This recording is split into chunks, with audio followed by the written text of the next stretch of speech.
Hey everybody, what's up? Welcome back to the channel. In this video we're going to be trying to get this Schwinn Standpoint back on the road. This is actually on the garbage pile. My neighbor was throwing it away. Anyway, let's see if we can get this back on the road. It does have a number of issues, but let's see what we can do. Now, because the front brake cable is busted as it is, in this type of bike going to the person that it's going to, I know they don't need a big range of gears. They're just going to be cruising around the neighborhood.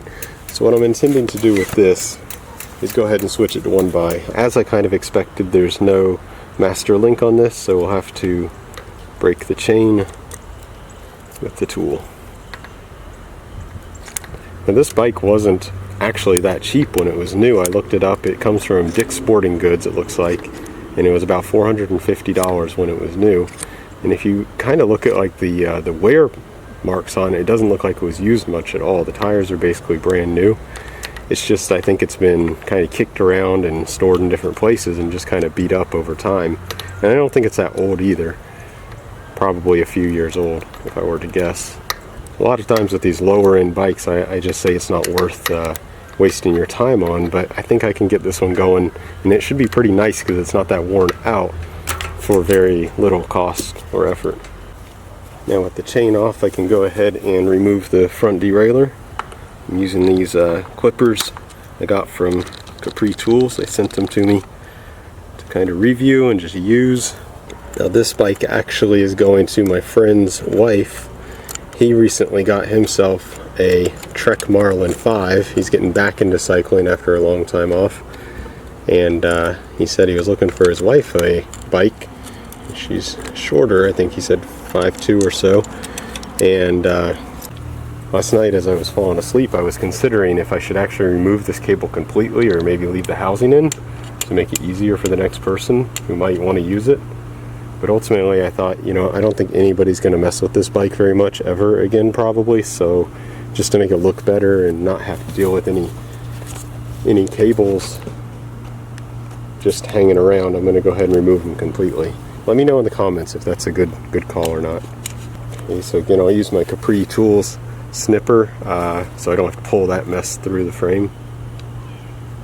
Let's see if they can handle this challenge. Yes, very easy. They're very sharp. So I should be able to just pull this right through now. Right. In reality, this isn't too bad of a bike. It is an aluminum frame. It has 27.5-inch wheels.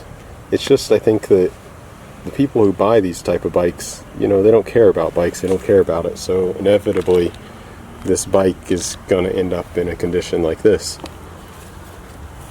There's nothing inherently bad about the bike though. And it's a Pacific Cycles, which I think makes Kent also, which means even though I'm going to try to leave this bottom bracket in, there's a chance it may fail eventually. But I don't think I have an extra bottom bracket laying around, so we're going to go ahead and leave it as it is. But we will change out the crank right now. Now that it's fall and the time has changed, I really don't have much time to do this type of thing after work. And in fact, it's already almost dark, or the sun's almost setting. I really shouldn't be wearing my watch while I'm working on this. A good chance I'll bust it up. My hand still hasn't healed. I don't know if you remember from my other video, but I fell on my bike and I kind of hurt this area of my hand, and it still isn't fully healed. So when I push this, it does hurt a bit. It's been a couple months now. I know what to do. I had the same problem last time. The real trick is just to take the bike off of the stand. Okay, we're back. It's another day, and I still am at the same place as I was last time we left off. And I just noticed that this bottom bracket bearing is very grungy and tight, which is kind of crazy because I think this bike's barely been used, but it's also not that crazy because these Pacific Cycles seem to always have bad bottom brackets. So unfortunately I'm gonna have to take that off, and so let's take it off and see if we can service it or if I have to find another one. I don't know, or I don't think I have. Oops. I don't think I have another one. Okay, it's a bit tight. I may have to take it off the stand. It's one of those things, the further you go, the more you find wrong. Oh boy, that's super tight. You know what, I have a tool that might help here. Hang on. So I think I mentioned it already, but Capri Tools has sent me a bunch of stuff, and one of them was this really long breaker bar. So let's see if this will help. Won't be for the lack of leverage, that's for sure. Yep. There we go. That made easy work of it.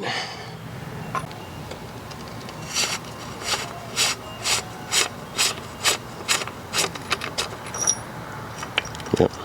This is a loose ball bearing system. Wow, look at that. Can you see that? There's a piece of metal shaving right there. Isn't that something? And it's there's a little bit of lubrication, but it's not that lubricated. The good thing is I think I should be able to just re-grease these, repack them, and hopefully it'll be a lot better. Look at all this. Is that metal? Yeah, that's metal. Ouch, it's sharp aluminum shards. That's why it's... Ouch, that is sharp aluminum. That's why this thing is so grindy. Crazy. I'm actually going to leave the other side in because I don't have the tool to take it out. It's some kind of spanner. So I'll just clean it out the best I can, clean up these bearings, and I'll put it all back together this way. Annoyingly, I've lost the lid to this lubricant, so I'm having to kind of do that right now, which is pretty annoying. It still somehow amazes me how poorly they assemble and build these bikes. I mean, that's crazy. This is actually aluminum pieces inside the bearings. How does that happen?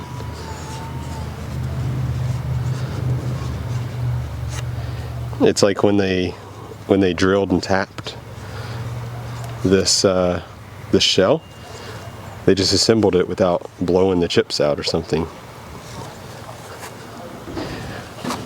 I used to work in a factory a long time ago, and when I operated the machinery, I was a machine operator at first. One of the very first things they taught us on day one was, you know, blow out all the chips before you do anything, because you can't measure the part, you can't assemble the part, you can't deburr the part, you know, you can't do anything. So when it first comes right off the machine, the very first thing you do is get rid of any chips or burrs. So it's amazing to me that they're assembling these bikes, or I mean, I'm assuming they're assembling these bikes with a bunch of chips in them, especially in critical places like that. Alright, let me go get some grease and we'll put this back together. Okay, I'm going to try to put this back together now. Got it all cleaned and greased.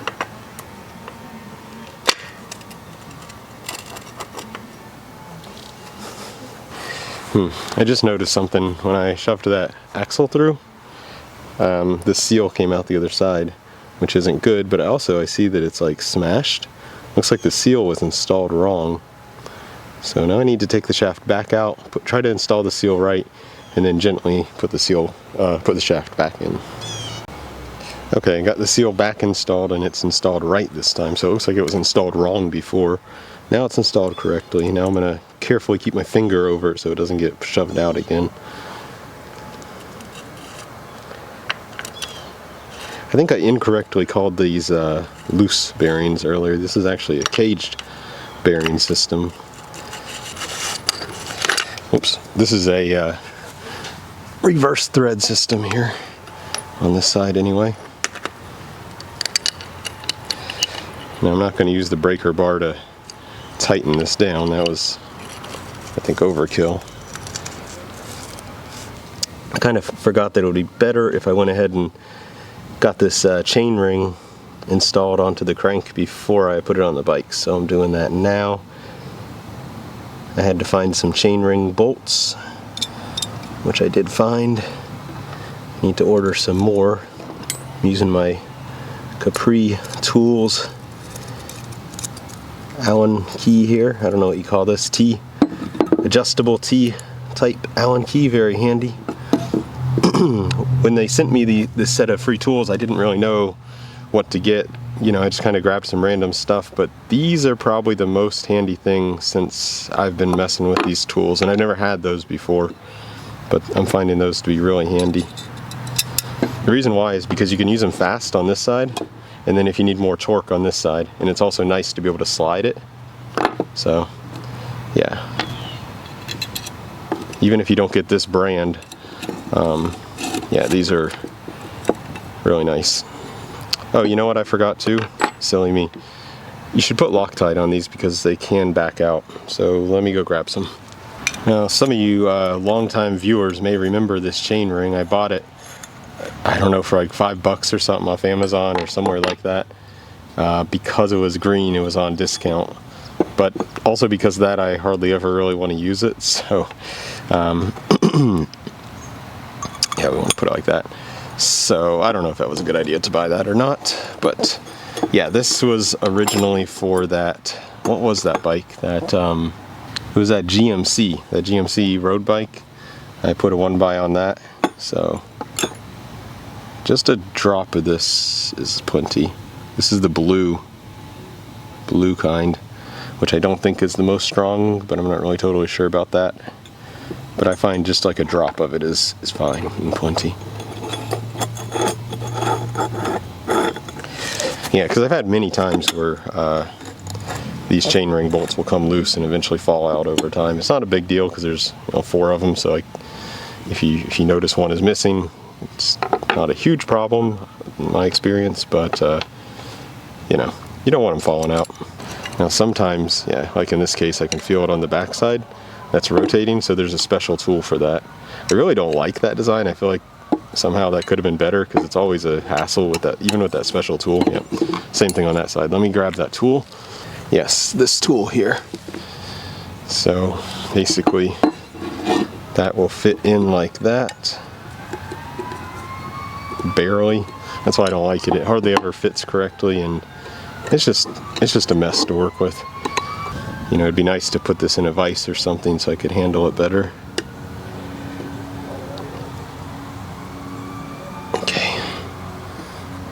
I don't know if it matters on these, but I always learned you should not, you know, you should do a torque pattern around these, so you don't go 1, 2, 3, you do crisscross to evenly torque it down. Don't know if it matters in this case, but let me know in the comments if it does matter. I just do it out of habit, I guess. Okay, that feels pretty good. I'll go for the. I've already greased up the spindle, so now I can just throw it on, just like that. Oh, look at this. That might be an old socket. Sears. I don't know, is there any even Sears tools anymore? I don't think so. Let me know in the comments if they still make Sears tools. A lot of my tools will be from my dad or even my grandpa. I have a whole hodgepodge mix of different sources of tools. Some I've bought on my own, a lot of my dad gave me, other people in the family who've have somehow inherited or just been given. It's a whole mix. I think I've even got a few things at garage sales. Sorry about that racket. Got a street right behind our house here. Anyway, I'll do exactly the same thing on the other side. So I'm just going to start messing with the front first. I need to get the brakes working. They're totally not working now. Looks like they need to be adjusted a lot.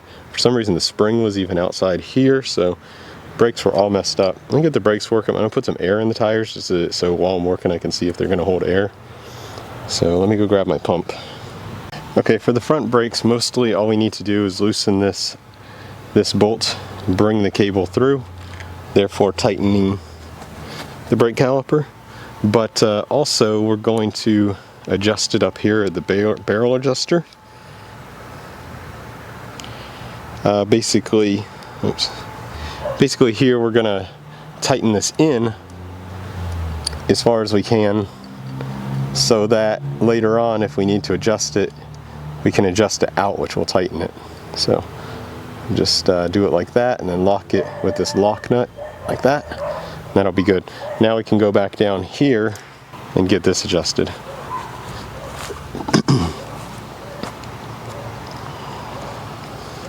Oh, that was very loose, so it might have actually been okay at some point and then slipped. Then kind of squeeze this. There we go. It's not quite where it's totally closed, but something like that. And go ahead and tighten this back down.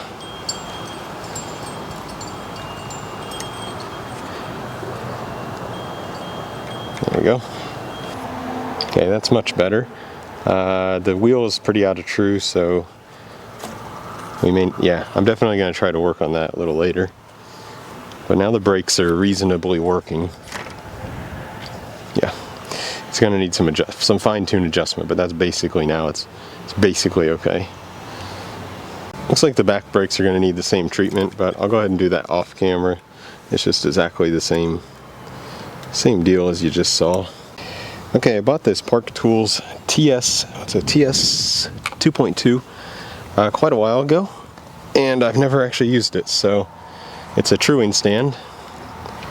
Has 3 basic controls. Down here you can open up or close down the width of where you're going to hold the wheel. Yeah, the control down here to bring the this part up and down, and then this is really where the business is. You're going to close down on your braking surface, in this case, on the rim. And of course this one's really bad. And then I think you can just get going. Wow, this thing is like super far out.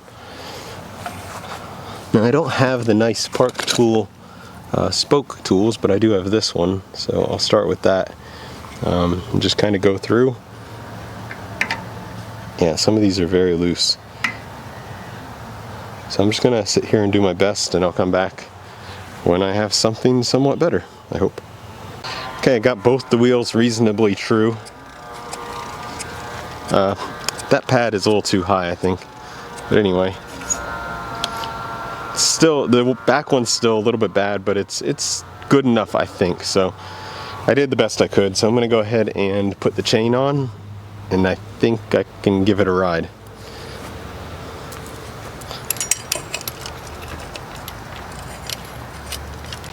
Okay, I got the chain on and I gave it a little ride around the area, and it rides pretty good, stops good, shifts good. I mean, it doesn't shift in the biggest cog yet other than that, so I need to take care of that. This is a mess, but I don't want to recable it, so I'm actually just going to try to tidy these up a little bit at least. Yeah, I don't want to recable it because the cables are actually fine other than being frayed down here, so I'm just going to try to tuck that out of the way. Maybe I should even, I don't know, maybe I can fold it under. I think that's good enough. Okay, same thing with the front. Last couple things I need to do is adjust the rear derailleur because it's not going into the highest cog. Then I need to adjust the controls a little bit. They're a little bit wonky. Go over everything, make sure everything's tight, and then I'm going to wash it, and then we'll come back. Alright, so actually that was really easy. I just had to adjust the barrel adjuster a little bit. Now we nicely go through all the gears. 1, 2, 3, 4, 5, 6, and 7.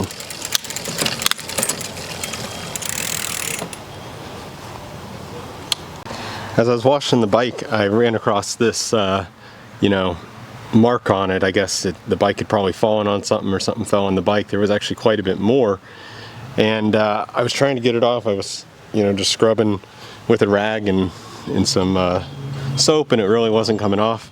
But then I remembered that I have this like super old turtle wax rubbing compound. This is probably 20 years old. As you can see, it's like shrunken down. And I thought, why not? So I added some to the rag, this damp rag, and there it is. And to my surprise, it actually is taking this this black right off. Pretty amazing. And I was scrubbing with that super hard with just the rag without the compound. But add the compound and it's taking it right off. Beautiful. So just a tip for you out there, if you happen to have some old or even new, I'm sure, turtle wax rubbing compound can take marks like that right off. Okay, so that's pretty much gonna do it for this bike and this video. I think the bike looks pretty cool, turned out good, saved it from the trash. Now I'm just going to go on like a 15-20 minute bike ride, and I'll bring my Crank Brothers multi-tool along and adjust anything as needed. But after that, it's going to go to its new owner, probably today, tomorrow, something like that. But anyway, thanks to everybody for watching, and see you guys in the next one.